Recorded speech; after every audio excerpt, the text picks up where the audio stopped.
About 5 years ago, I was working at a coffee shop with a seasonal culinary school upstairs. During the summer season, a young man, let's call him Kai, started school, and we became acquainted quickly.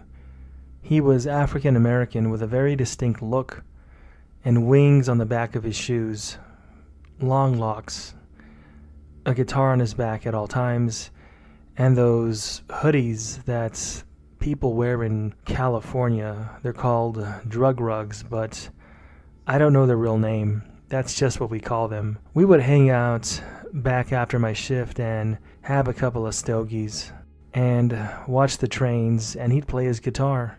We never really got to know each other that deeply, but we had good times, and he definitely made an impact on me. Before he left town, he gave me his Snapchat, and we spoke for a few weeks, at which point it tapered off, and we didn't speak for years. Recently, I got a message from his Snapchat, and it was a white boy of a similar age, with long blonde hair and completely different features and bone structure. I was confused, and I asked if I knew him, and he recalled specific instances of us spending time together. He posted more photos to his story, and he's still not the Kai I distinctly remember physically, but from our conversations, it's definitely the same guy. His mother was also enrolled in the class that he took, and she was clearly black as well. His hair texture was like 4B versus 1A/1B. And that's what I witnessed on his Snapchat. The differences are clear in his skin tone and hair and just the overall structure of his face and his eye color. As somebody said, it could be a prank, which I can't discount. However, it would be a really bizarre one, and I can't imagine that he would go out of his way and prank me like this for no reason. It would take a lot of time and effort, and what for? We didn't even know each other that well.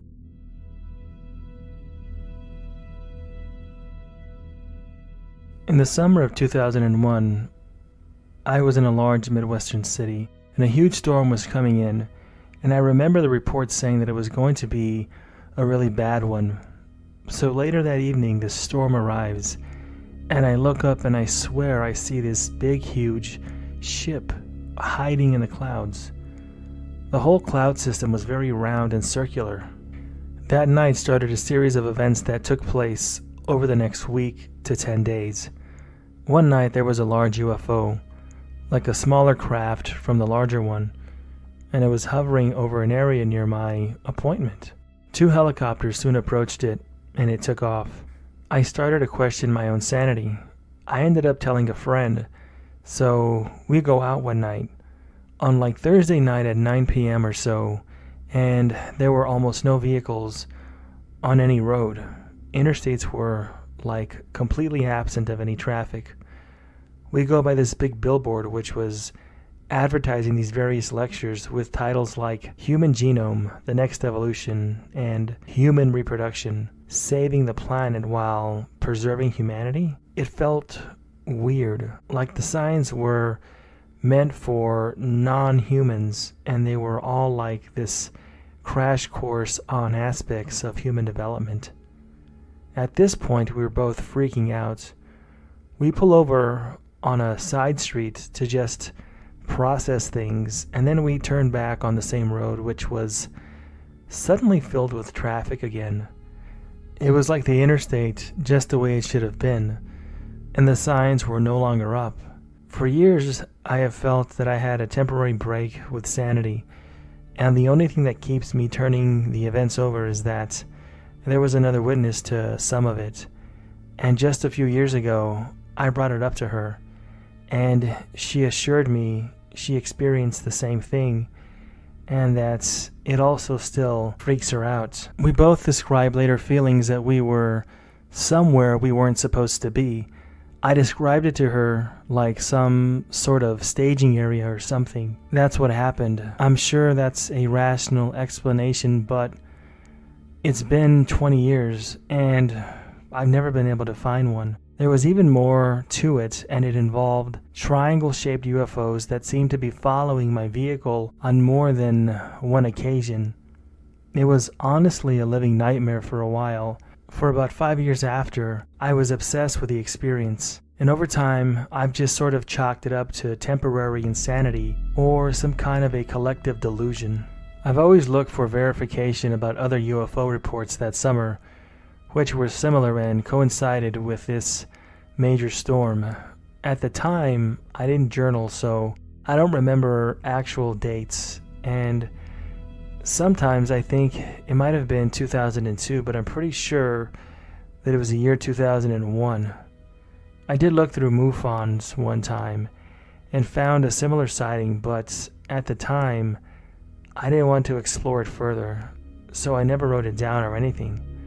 Like I said, I've spent 10 years just trying to forget about it. There were several instances where I felt like something supernatural or whatever was just messing with me, like purposefully doing things. I found weird items at my door a few times, knocks late at night, but nobody was there. It was such a disturbing experience that one day I just left and didn't even go back to get all of my things from my apartment. I just left a bunch of stuff and I never went back to that place. Another weird thing about this whole experience was that the whole city that I was in was empty, and everything sounded weirdly quiet too. You tell people stuff like this and they assume that you're crazy or on some kind of a mind-altering substance or just plain lying. It doesn't fit any type of frame of reference, but it's very bizarre.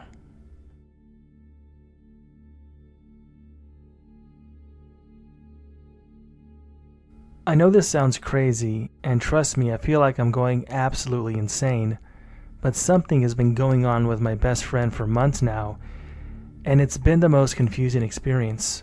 I stumbled across this subreddit last night and was hoping somebody could explain what's happening. For my backstory, my best friend and I, Lily, have known each other ever since kindergarten. We grew apart for a couple of years during high school, but reconnected when we lived in the same dorm in college. We also lived together for the last 2 years of college. All of this is to say I really know Lily. I pride myself in how well I know her. We've spent several nights staying up till 5 a.m. talking about absolutely everything, and I cannot for the life of me understand what's going on. In February, Lily got really sick, and for a couple of weeks, we weren't sure if she was going to make it. I was absolutely worried sick and spent those weeks crying my eyes out, scared that I would lose her. Long story short, she had an emergency surgery, which saved her life. She got out of the hospital a week and a half later. Recovery was hard, but by late March, we were back to hanging out again like normal. In early April, we were driving to the park, one of the only places we can go during this lockdown, and listening to the radio when a song by her favorite band comes on. I turned it up because we've sung this song in the car dozens of times before, but she immediately changed the station and said she hated that song. I asked what she was saying and reminded her that this was her favorite song and her favorite band, and all throughout her adolescence she would listen to them. But she just stared at me confused and said that she never heard of that band, and the instant she heard that song, she didn't like it. I was obviously concerned by this and wondered if her surgery was causing her memory loss, so I brought it up to her parents, who were also extremely confused and said Lily had never talked about that band. Their posters covered her wall when she was younger. I remember it clear as day. There's no way at all that she forgot. A couple of weeks later, she was sitting with my family, and we were all outside when she asked me where my brother was. And I told her I wasn't sure what she meant because my brother had died 3 years ago in a car accident. She got upset and accused me of tricking her, asking why I would lie about something so horrible. I repeated that he died, and I told her that she needed to stop bringing him up out of the blue because it really upset my entire family. It ended up with her storming out of the house and us not talking for a couple of days until she called me to apologize. I insisted that he had died and that I said I would never lie about something like that. And she got really sad and started crying. And that was pretty much the end of that. But just yesterday, the weirdest thing happened. I was out grocery shopping with her when we ran into her ex-boyfriend. He was an extremely abusive person towards her and all of us.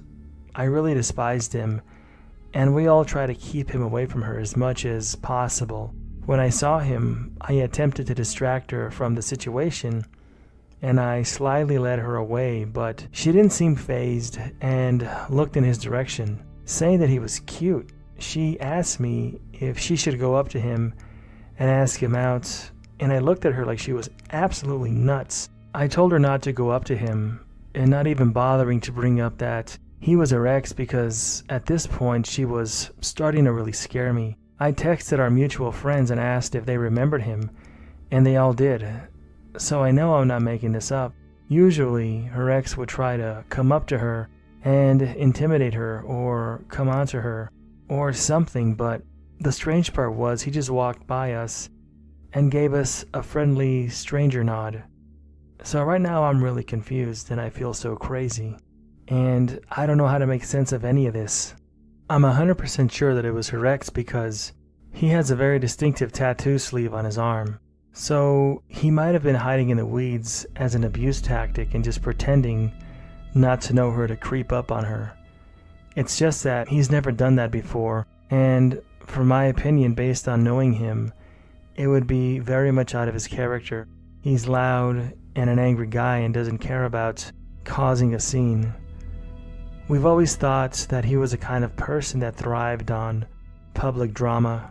We grew apart for typical high school reasons. We had different things going on in our lives. I was cheerleading, she was on the debate team, dumb stuff like that, and we just slowly stopped talking, but we never had any animosity, which is why it was so easy for us to pick up where we left off. My brother's death was an accident and was very traumatizing for all of us. We don't keep it a secret, but we aren't going to talk about him at all because it's so upsetting, which might be why she couldn't remember if she had amnesia, I guess. But she's at our house often, and it was strange that it took her weeks after the surgery to realize that he was dead and he wasn't around anymore.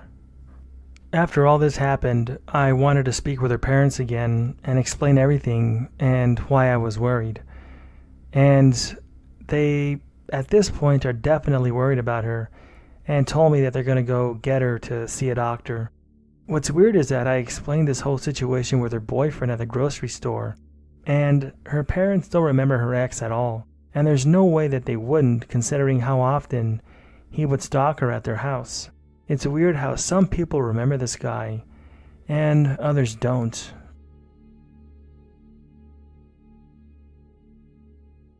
For starters, this is my first post, and I asked if anybody has had a similar instance, or can somehow explain this off.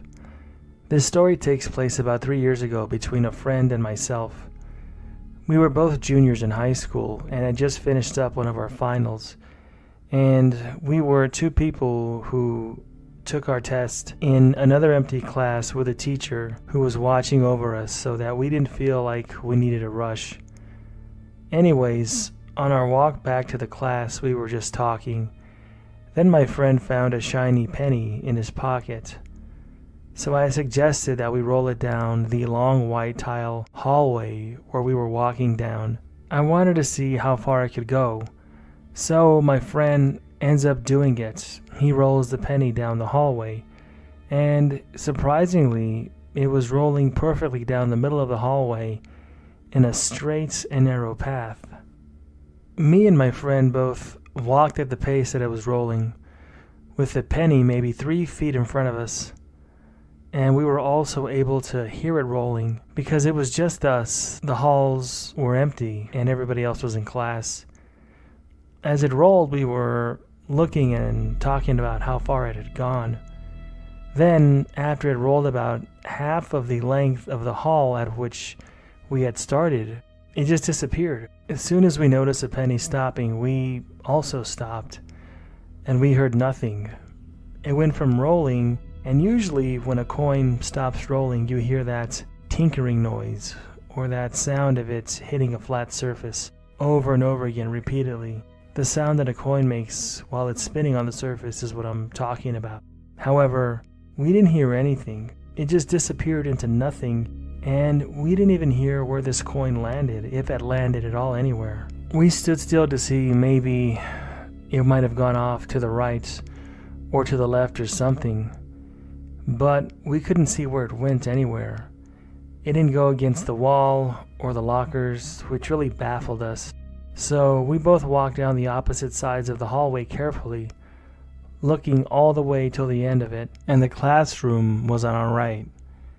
And then we saw the doors outside the classroom, and when we got there, we opened it and looked outside and inside the classroom at the same time to see if perhaps the penny had fallen in and around the door or something like that. After which, both me and my friend were still curious, so we made up some excuse and told the teacher that we needed to go back the other way to the classroom because we forgot something.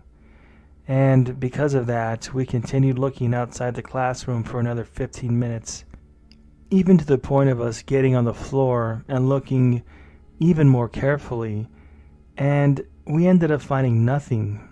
And we checked under some other places like the trash can and a couple of other pieces of little paper that were on the floor.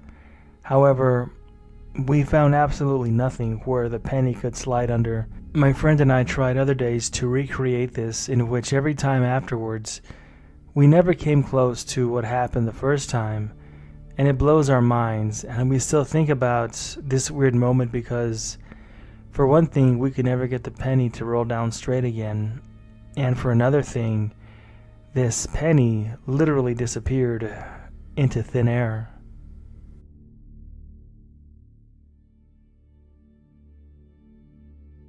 In 2004, I don't remember the exact date, but it was a summer and it was more or less the middle of the day. I was riding a bike with an old friend and going to another place while riding, and suddenly a flash comes from the sky and illuminates everything for around 3 seconds, and it's kind of like a camera flash, but it came from the sky. So it makes me watch the sky instantly to see where the flash is coming from. And as I'm looking at the sky, it appeared to be pixelated, and part of the sky was also fragmented with several pixels, like when DVD videos are damaged. And this lasted more or less 2 seconds or 3, and then the sky reconstructed itself, and it pretty much went back to normal. So as this was happening, me and my friend instantly stopped riding our bikes and immediately asked each other if we saw the same thing, and we both complied, yeah, we did. And we were both pretty shocked by what we saw, and we still don't know what that was or have any kind of an explanation for what we saw.